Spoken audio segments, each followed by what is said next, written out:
Hi, Stefan, the BMW DIY guy. My project today is the forward-facing camera from AvinUSA that's going to tie directly into the 10.25-inch display, also from Avin. Forward-facing camera is a cool thing to have in your car, whether you're doing track days, you're taking long drives, maybe you're up in the mountains, and it's a great way to capture the view as you go through the mountains. The install is very, very simple, takes almost no tools, and not very long to do. So, really simple to tie in. I'll walk you through the whole process. Let's get out to the car and get it done.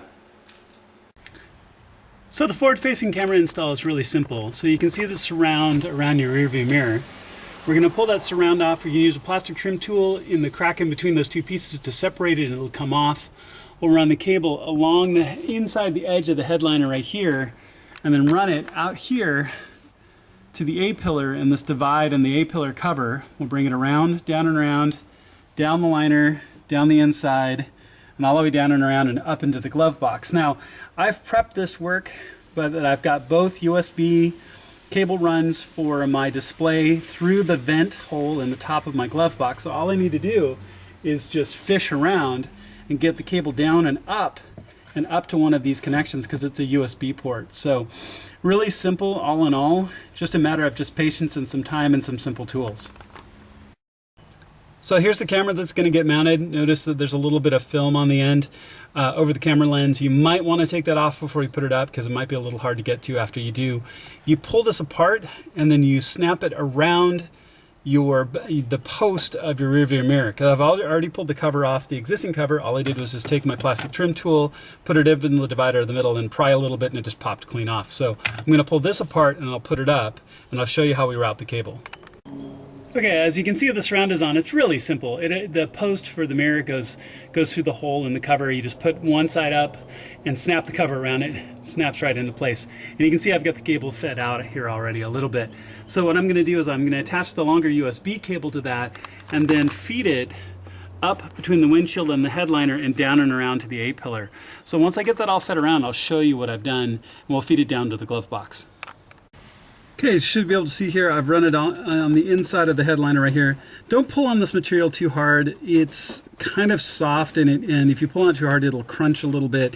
You wouldn't want to deform it. So I got it around this corner, used my plastic trim tool to pull this out a little bit, and then fed the cable down underneath. I'm going to feed it around this corner and then down the A-pillar between the cover and the seal, down around the outside of the glove box.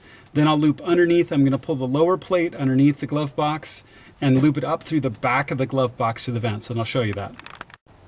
Okay, so I changed my approach a little bit. I came underneath the headliner, I came down the A-pillar, came down between the seal right here, but I came down to this little side plate right here. This little side plate can pop open. You put your plastic trim tool underneath this and it pops open and gives you access in behind the glove box right here and the vent. So now, looking in the glove box, you can see that little hole right there. I had a cover.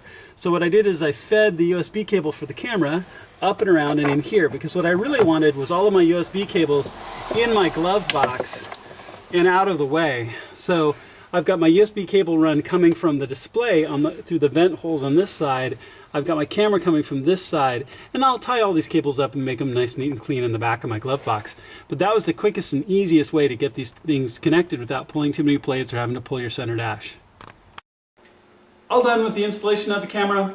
Hopefully it helped you out on the best ways to do it. There really are a couple of different ways you can do the install, but I found that coming through that little port in the back of the glove box was the easiest and quickest way.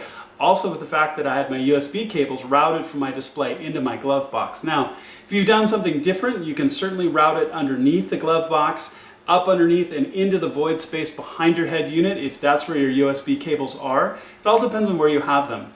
So for me, I had my USB ports sitting in my glove box, so it was easiest to tie in there, and I could get access to them if I want to run updates on the display, attach peripherals, whatever it is that I'd like to do. That's where I had them, so that's where I ran my cable. So I'm looking forward to having this camera available for the next track day out with my local BMW club. Should be a good time. I've done that before in previous cars, and it's always fun to come back and have track day video. I'd be going out around the ring or taking training or whatever it happens to be. So if you have any questions, please let me know. If you like what you've seen, please click subscribe. Everything you need will be in the description for parts and tools. As you can see, it didn't take very long.